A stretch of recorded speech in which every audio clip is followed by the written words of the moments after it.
রাজ্যে বর্তমানে 20,000 হেক্টর জমিতে জৈব চাষ করা হচ্ছে। তাছাড়া রয়েছে 17,000-এর অধিক জৈব চাষী। বক্তা কৃষিমন্ত্রী রতন লাল নাথ।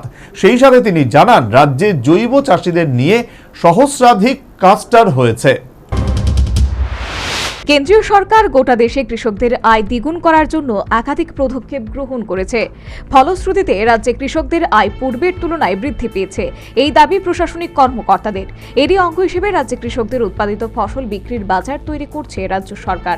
শুক্রবার রাজ্য থেকে বহিরাজ্যের উদ্দেশ্যে 3,000 কেজি অর্গানিক চাল রপ্তানি করা হয়, যার মধ্যে রয়েছে 1,000 কেজি কালীখাসা, 1,000 কেজি হরিনারায়ণ এবং 1,000 কেজি ব্ল্যাক রাইস।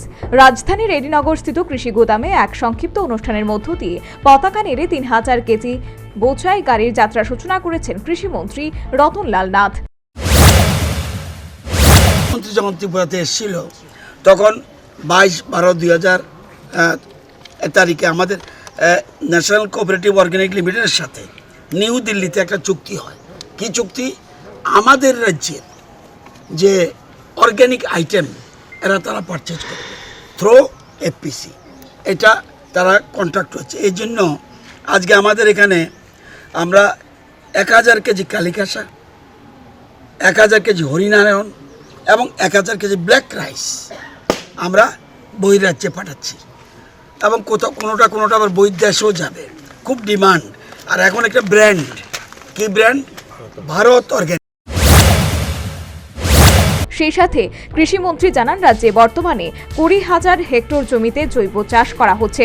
তাছাড়া 17,000-এর অধিক জৈব চাষী।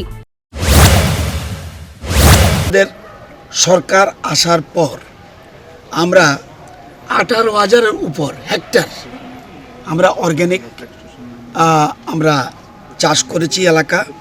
এর আগে মাত্র 2,000 ছিল, আমাদের পিরিয়ডে 18,000। তার মানে এখন 20,000-এর উপরে আমাদের অর্গানিক চাষের এলাকা রয়েছে এবং জৈব চাষির সংখ্যা আগে ছিল মাত্র 2,000-এর মতো, এখন হয়ে গেছে 17,400 আমরা করেছি। তার মানে 19,000-এর উপরে আমাদের অর্গানিক ফার্মার রয়েছে। অর্গানিক ক্লাস্টার এক একটা এরিয়া মিলে সেখানে 132টা ছিল, এখন 944।